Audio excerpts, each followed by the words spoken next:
Hola y bienvenidos al espacio virtual de Hermandades del Trabajo Centro de Madrid y a su área de Cultura y Deportes. Continuando con el ciclo de conferencias inéditas de Rosario Paniagua, hoy le toca el turno a Ernestina de Champurcín. Que lo disfrutéis. Buenas tardes, queridos amigos del Aula Cultural de Hermandades del Trabajo. Hoy traemos una nueva oferta de una gran mujer de las letras llamada Ernestina de Champurcín. El Aula Cultural de Hermandades no ha querido interrumpir su nutriente cultural que durante tantos años está llevando a cabo, a pesar de la pandemia. Seguimos juntos, seguimos explorando caminos de nuestra literatura y aprendiendo juntos, de tal forma que al salir de la conferencia sepamos más de esta gran mujer de la poética. Como ella decía, yo no soy feminista, que lo era, sino soy poeta. Vamos a comenzar su andadura y a introducirnos en esta mujer que quiso mantenerse bastante oculta para que el silencio la acompañara en su hacer poesía. He querido subtitular esta clase Ernestina de Champurcín, una escritora sin tiempo y sin espacio, en Dios. Esto creo que se lo debemos a mi paisano, el Nobel de Moguer, Juan Ramón Jiménez, que él y su esposa Zenobia gozaron de una muy buena amistad con Ernestina. ¿Quién es esta mujer? ¿Quién es esta mujer? Nace en Vitoria en el año 1905, de una familia católica que le ofrece a ella y a sus hermanos una educación muy esmerada. Ella desarrolla su infancia y su juventud en un ambiente muy culto y aristocrático, porque la familia paterna, de ahí el apellido, provienen de la Provenza francesa, de los barones de Champurcín, y su madre nació en Montevideo. Pero ambos, dada su situación económica y su estatus social, viajaron por Europa, con lo cual ella dominó idiomas desde muy joven, leyó muchísimo en otros idiomas, lo que fue llenando un equipaje cultural muy importante antes de empezar a escribir. Como hemos dicho en la clase de hace 15 días, como decía Beatriz Galindo, la cultura tiene que ser más preciada que el oro, porque se va sedimentando y el oro se puede perder. Alrededor de cuando tenía 10 años, se trasladan a Madrid, porque, como decíamos también en clases anteriores, Madrid era y rompeolas de todas las Españas, donde estaba todo, donde está todo o casi todo, y a ella la matriculan en el Colegio del Sagrado Corazón, siempre queriendo una educación esmerada y también en otro idioma, en este caso el francés, y desde una perspectiva religiosa. Su deseo, parece mentira, pero su deseo de estudiar en la universidad se ve truncado por la oposición de su padre, aunque la madre dijo que acompañaba a la hija a la universidad, que por lo visto no era extraño en aquellos años que la madre estuviera, si no en la clase, en el pasillo, acompañando a la hija si era mujer. El hijo podía ir por su camino.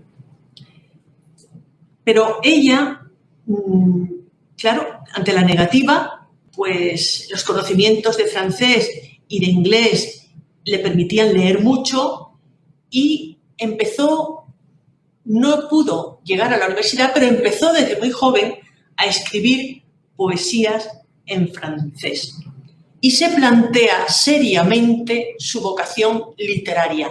Hay otros poetas que han tardado más en definirse, que han intentado la pintura, otros que han intentado la música, incluso estoy recordando, pero Ernestina tuvo, por lo menos en aquella época, muy claro. Es muy de destacar en ella, cómo no, el amor a la cultura, pero a la cultura y a la lectura, donde podía leer los libros de Victor Hugo, Lamartine, Misset, Vigny, Maeterlinck, Verlaine y, cómo no, a nuestros místicos, San Juan de la Cruz y Teresa de Jesús. También a Rubén Darío, a Concha Espina, a Amado Nervo, a Valle Inclán y, sobre todo, y más que a ninguno, no es raro que yo me sonría, mi paisano Juan Ramón Jiménez. Fue su padre, su mentor, su mecenas, su maestro, y el que la hizo pasar de una poesía más adornada a una poesía pura, más esencial, más íntima. Un poco de ahí el título, una mujer sin tiempo ni espacio, una mujer que vivía en Dios. Dada la amistad que tuvo con el Nobel de Moguer, le escribe, luego hablaremos más adelante, el libro La ardilla y la rosa, que es una selección comentada de todo lo que ella vivió con los esposos Jiménez, tanto en España como en América, porque ella también estuvo en el exilio en México. Y ojo, el servicio que hizo en México. En el año 26, retomamos luego el vínculo de los poetas, de Juan Ramón y Ernestina. En el año 1926 publica El silencio. En El silencio es la Ernestina que luego va a cuajar en ese templo interior en el que vivía, en el que no quería que la distrajera nada ni nadie, y que se achacó un poco al final de sus días que podía haber sido más conocida, pero ella misma, como dijo su sobrino Lamo de Espinosa, profesor de Sociología de la Complutense, era una deliciosa salvaje. Se escapaba de todos los círculos para crear y meterse en su mundo. Bueno, eso también le pasó un poco a Juan Ramón. Yo creo que la simpatía también venía de ese salvajismo delicioso que hace a la gente tan grande. El silencio. Hoy he recibido un WhatsApp muy impresionante. Dice, no quiero que me quite el silencio nada ni nadie, ni siquiera el amor con minúsculas. Solo quiero que me quite el silencio el amor con mayúsculas. Es que no saben de silencio los olivos de Getsemaní. Por ahí va ella. Juan Ramón había leído El silencio y alguna otra producción de Ernestina, pero no había tenido tiempo, y eso le pasó a muchos, a Alberti, a Miguel Hernández, cuando el maestro no contestaba enseguida diciendo ¡qué maravilla!, pues era un poco preocupante. Y eso es lo que le pasó a Ernestina, que no obtuvo una respuesta. Eran tantos poetas que se dirigían a él para pedir la opinión, para que si decía que sí, era sí, y si decía que no, vamos a dedicarnos a otra cosa, que un día se encuentran en la granja de San Ildefonso. Juan Ramón le pide disculpas porque no ha leído su última entrega y la invita a visitarlo, a los esposos Jiménez, en su casa de Madrid. Ahí empieza a fraguarse más que una amistad, era como una comunión poética y sin duda fue su guía y su maestro. Como hemos dicho anteriormente, La ardilla y la rosa se convierte en un itinerario personal ligado a este matrimonio tan importante en su vida y a un poeta tan importante para la generación del 27. En un congreso que hubo en la UNIA, la Universidad de Andalucía, no había que reivindicar que fue el maestro de la generación del 27, pero sí expusieron detalles de cada uno de los de la generación en los que le debían a la maestría del poeta de mover su bien hacer poesía. Pero sería muy largo de decir lo que le dijo a cada uno, que hay que salir para ver otras cosas y poder comparar, y bueno, lo mandaba casi muchos de ellos a Nueva York. Al llegar a este punto, quiero advertir, dice Ernestina, que no trato en estas páginas de hacer una historia crítica literaria ni puntualizar datos concretos de una época, sino trazar a imagen mía la persona de Juan Ramón, de la que es imposible separar al hombre del poeta. Todo eso a la joven Champurcín la fue cuestionando mucho y se identifica como la única mujer de la generación del 27, aunque algunos tuvieron, por ser mujer tal vez, su reacción nada acogedora o poco acogedora. Ella fue compañera, pero por derecho propio, lo que vemos ahí, de Alberti, de Lorca, de Cernuda, de Guillén, de Salinas y de Alexandre. Sin lugar a dudas. Construyó su poesía en el mejor templo que acariciaba los símbolos, la espiritualidad, pero iba aún más allá. Las claves de Ernestina es la búsqueda de Dios, la búsqueda de amor humano en general y la comunión con la naturaleza. No me parece un tríptico nada desdeñable en una mujer que quiso dedicarse al verso. Se supo abrir camino entre el machismo de la época, el machismo literario en este caso, porque todavía algunos cuestionaban la valía de esta mujer cuando estaba empezando su carrera. Todos hemos sido jóvenes antes de ser más adultos, pero la niña pintaba bien, como se dice en el sur. Dice ella, en un poema que a lo mejor no lo voy a leer entero: nada sabéis de mí, ni siquiera vosotros, cuya vida transcurre en paralela sucesión frente al cauce de la mía. Si eres mujer, no llores. Tu congoja irrita y exaspera a aquellos que no te entienden. ¿Qué saben ellos de ese amor oculto que estremece tu cuerpo mal guardado, de la enorme ternura desolada que te invade sintiéndose sola y desnuda?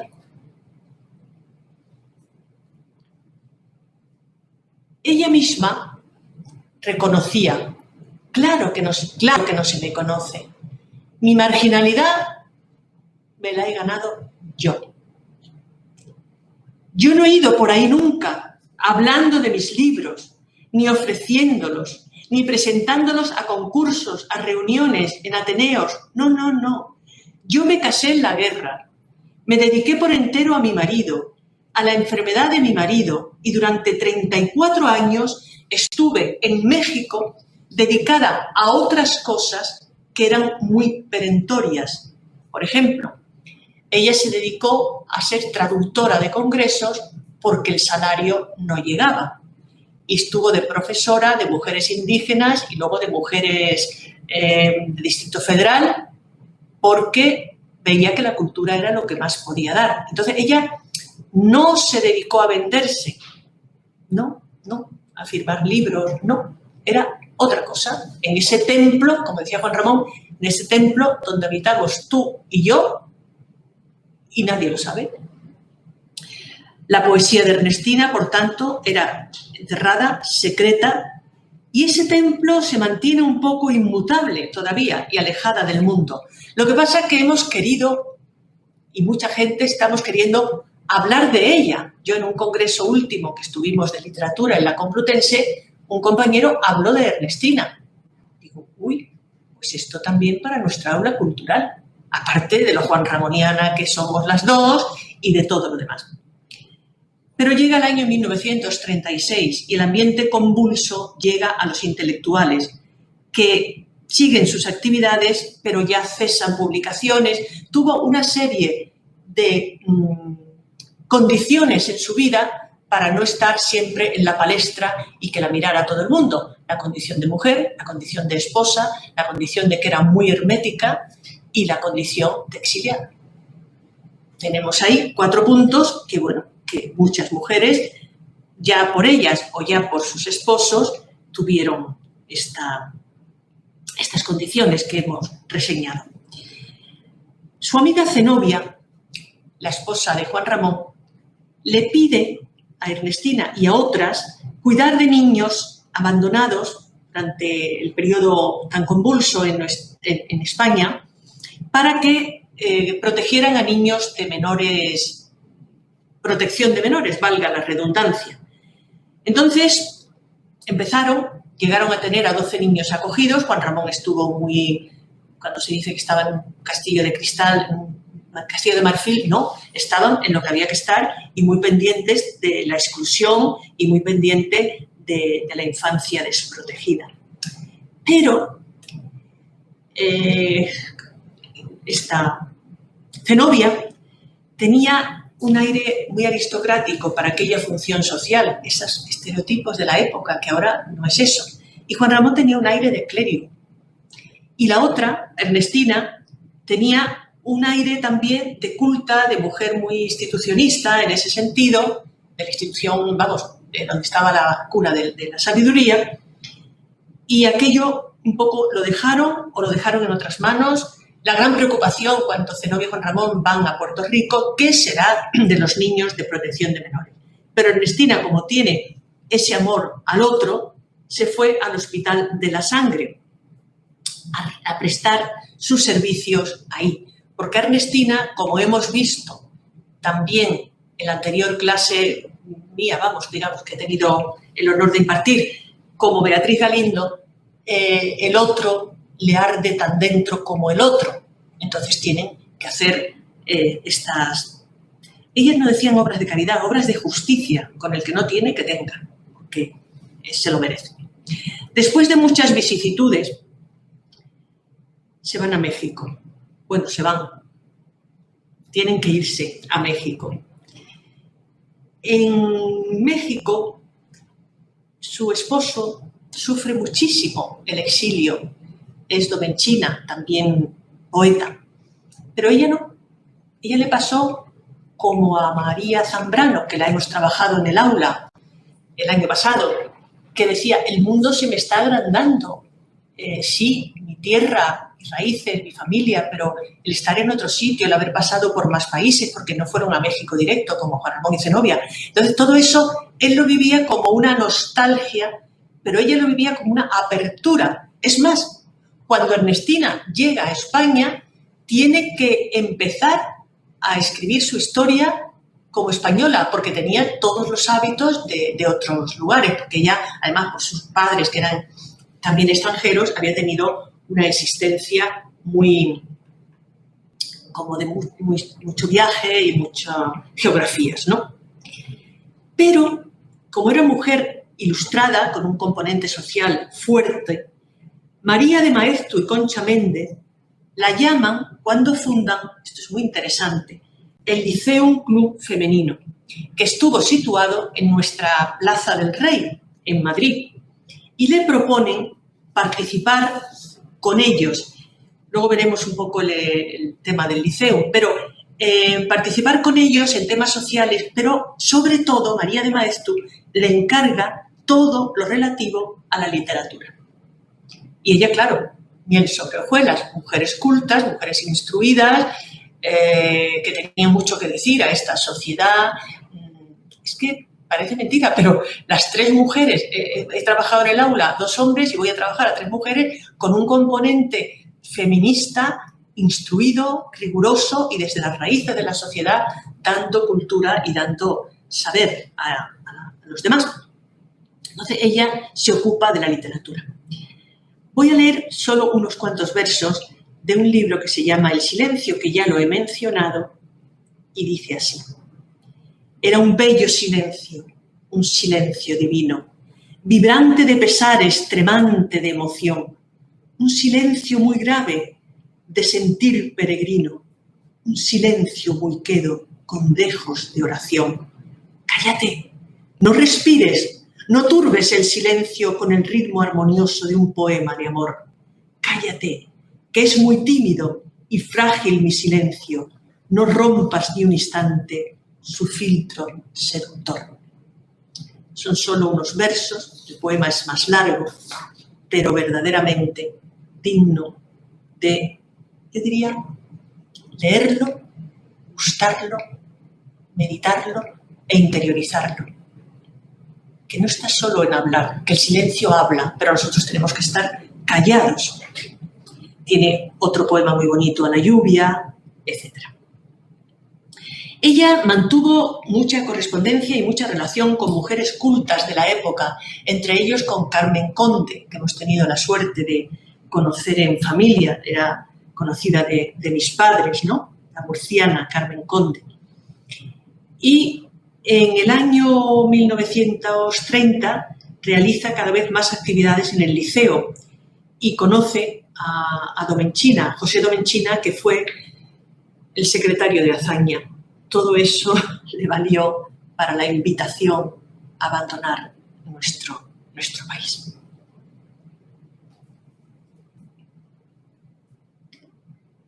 Si hubiera citado el silencio entero, teníamos puesto esta diapositiva que lo que inspira es a leer el poema de Champurcí en un ambiente lo más parecido a este. Pero bueno, nos hacemos idea de lo que queremos decir y dónde lo estamos contextualizando. Ernestina publica su única novela, que se llama La casa de enfrente. La novela fue escrita muy poco antes de la Guerra Civil y obviamente su difusión fue eclipsada por toda la contienda y hubo 3 años que no se publicó, que no se escribía, bueno, se escribía, pero no se publicaba. Aquí es muy interesante la narrativa de Champurcí porque analiza la crianza de niñas burguesas sin disciplina, sino a base de gustos, de caprichos, y ella, que pertenecía, no me gusta hablar de clases sociales, me gusta más hablar de personas, porque hay unas noblezas en la clase más sencilla y unas, en fin, no va siempre unido, no avala nada.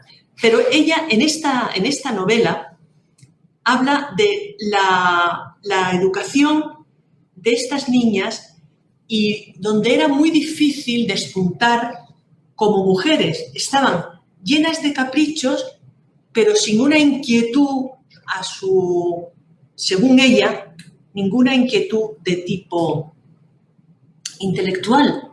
Para eso lo rompieron muchas. Ella era poeta, pero supo ponerse a trabajar en su familia. Hacía falta cuando estuvo casada con Domenchina, además estaban en México, y era traductora, y esto pues era un poco la huchita que llegaba a casa. Otra obra de ella es La presencia a oscuras, de una gran profundidad. Expresa un camino ascensional y místico en el que la autora canta al Dios que lleva dentro, en forma de plegaria. Y lo que no sabe mucha gente, en este libro se encuentra uno de los más bonitos viacrucis de la historia de la lengua española. Digno, yo voy a buscarlo porque puede ser una bonita ceremonia que tenemos en Cuaresma y bueno, con los textos. Hay uno muy bonito de Gerardo Diego, que nosotros sí que lo hemos trabajado, lo hemos usado en la parroquia, y otros mucho, pero el de Ernestina sinceramente no lo conozco, pero lo voy a buscar, porque de una mujer tan profunda puede salir algo de la pasión de Jesús muy ilustrativo. Señor, espada candente, que cercenas implacable a nuestro más hondo deseo. Señor, torrente bravío, que acabas por arrastrar al que no quiere seguirte. Señor, pétrea fortaleza, que resistes los embates del desleal y del indigno. O sea, ella ve la llamada de Dios como algo absolutamente al que no se puede decir que no. No se puede decir que no.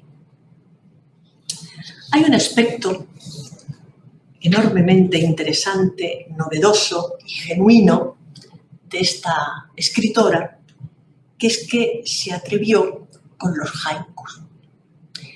El haiku es una poesía muy breve, japonesa, está muy en boga, estos libros japoneses del bien vivir, en estos días se está hablando mucho de ello, pero Ernestina ya en su tiempo se atrevió a escribir haiku.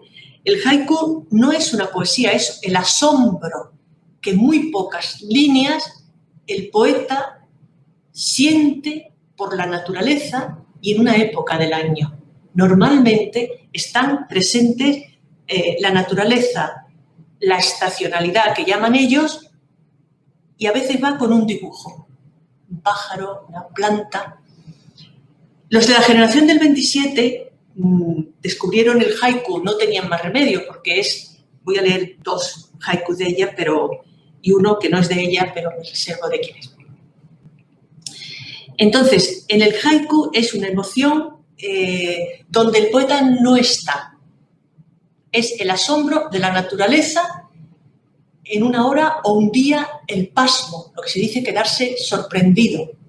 Y eso ella lo coge. Dice, yo le dije y calló, ¿acaso recogió la flor de mi silencio?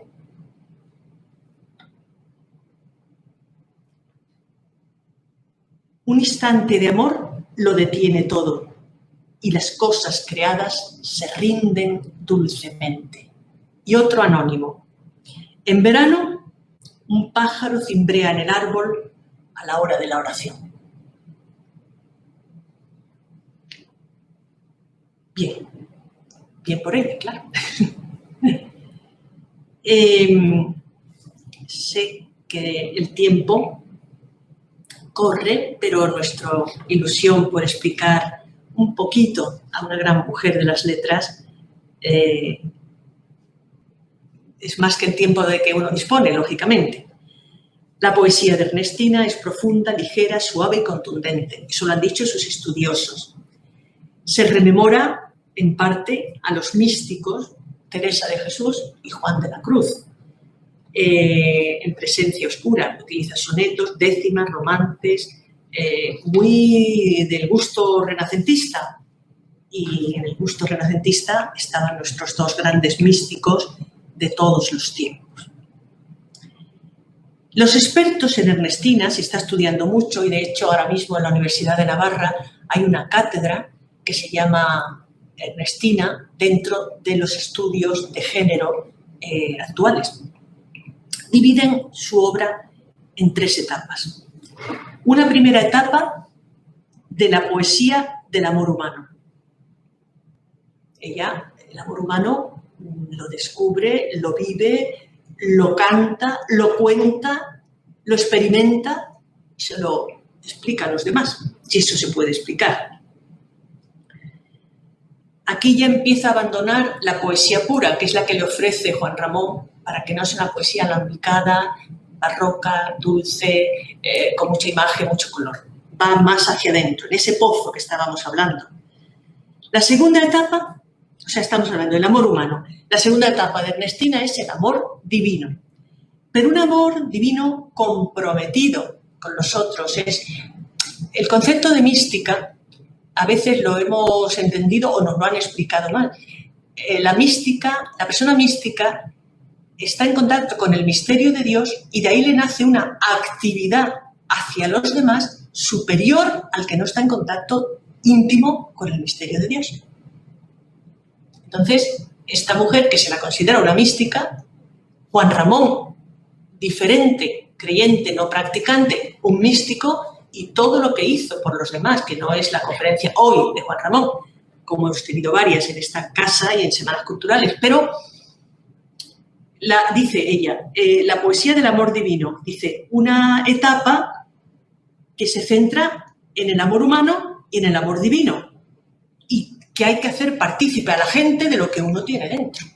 Eso para mí, ese dinamismo místico es de las cosas más interesantes que yo he podido leer últimamente de lo que se considera un místico o una mística, no es una persona mirando hacia el cielo y los demás que... No. Es al revés. Fijaros Santa Teresa, la cantidad de fundaciones.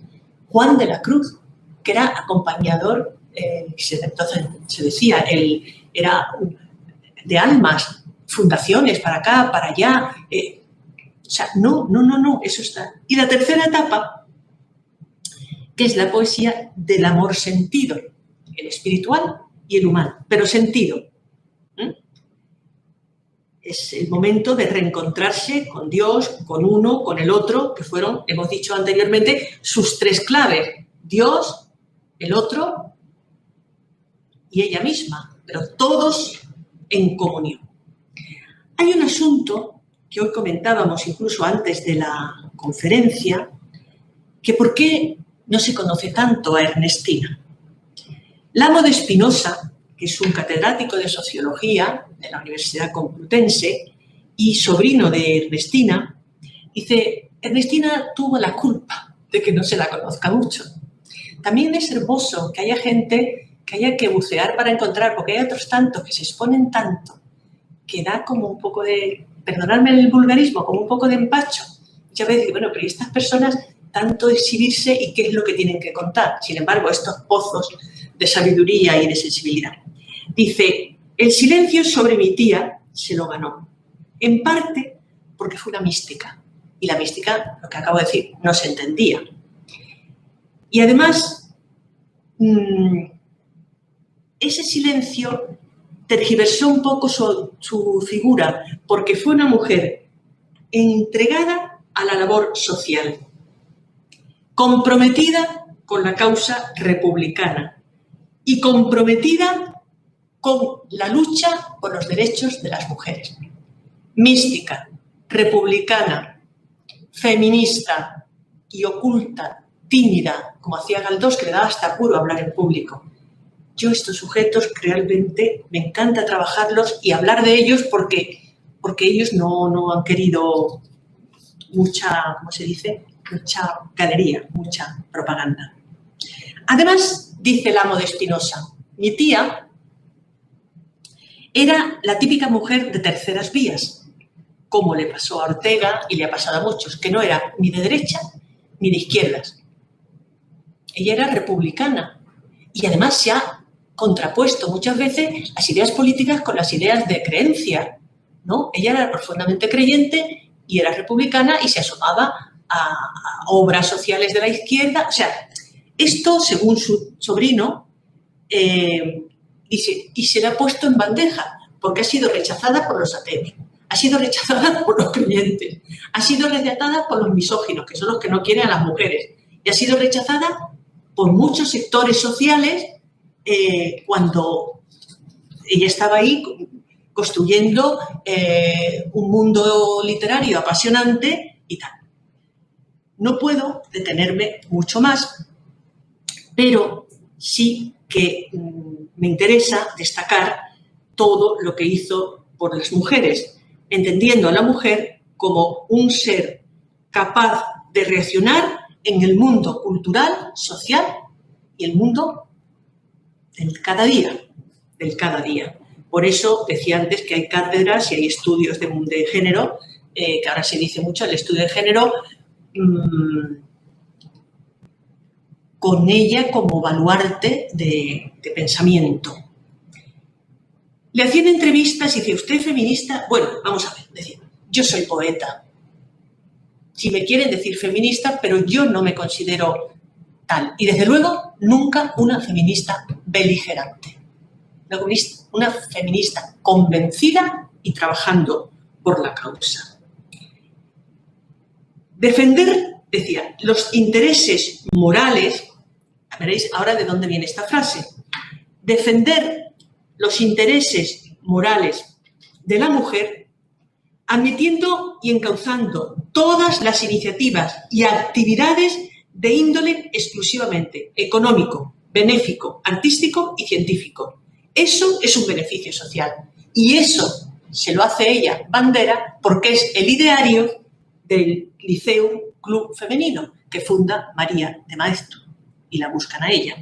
En México tuvo una labor social impresionante con las mujeres indígenas. Es decir, el pan de estas mujeres es también la cultura, y también hizo mucho por mujeres ya de un nivel, de otra situación cultural, en la que les invitaba a escribir, porque tenían miedo de no ser leídas, y ella la invitaba a escribir. Finalizo, según ella, que es muy verdadero, con lo más grande que hizo en su vida, es estar junto a su marido, en salud y enfermedad. Lo cuidó cuando la necesitaba, en unos años en los que la incertidumbre política española y la económica pues no se podía resolver fácilmente, y eso le costó mucho, como hemos dicho, y le llevó a Domenchina a una gran desesperanza. Ella estuvo al lado diciendo que también el exilio era, lo que he dicho ya, un momento de crecer, de abrir horizontes, y plantea el exilio como un descubrimiento o redescubrimiento de un mundo por el que merece la pena luchar. Ahora mismo, el archivo personal de Ernestina está en la Universidad de Navarra y es objeto de estudio de muchos investigadores. Ernestina muere no hace mucho, en 1999, con 94 años. Su reconocimiento como poeta no le llegó mucho, pero le llegó cuando se reconoce el Premio Euskadi de Literatura, no olvidemos que ella era vasca, el Premio Mujer Progresista, la nominación al Premio Príncipe de Asturias y la Medalla del Mérito Artístico del Ayuntamiento de Madrid. Yo quiero dar las gracias desde el Aula Cultural de Hermandades por haber tenido la oportunidad de levantar un poco la cortina de una mujer que estaba conscientemente y elegido oculta, pero que yo creo, no sé si estaréis de acuerdo conmigo, que no se merece estar oculta por lo mucho que nos tiene que decir en nuestra cultura española y cultura universal. Gracias, poeta, como te gustaba que te llamaran. Muchas gracias.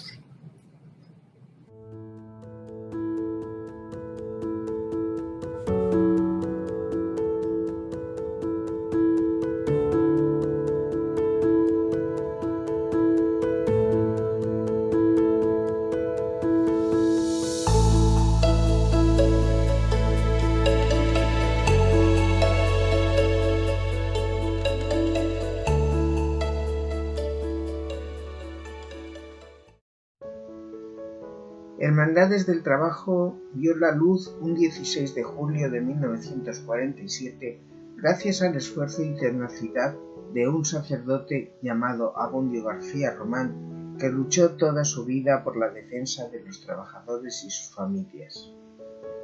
Nacido en Jaraicejo, Cáceres, el 14 de diciembre de 1906, en el seno de una familia de agricultores, fue el menor de los 3 hermanos. La familia se trasladó a Madrid y tras realizar diversos estudios ingresó en el Seminario Conciliar en 1918, siendo ordenado sacerdote el 14 de junio de 1930. Falleció el 30 de noviembre de 1989 a la edad de 82 años y sus restos reposan en el presbiterio de la Capilla de Hermandades del Trabajo, sito en Raimundo Lulio número 6, de Madrid. En la actualidad se encuentra en proceso de canonización.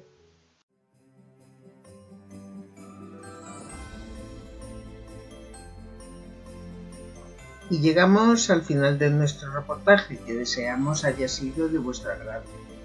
No olvidéis suscribiros y darnos un me gusta, eso nos ayudaría a seguir trabajando.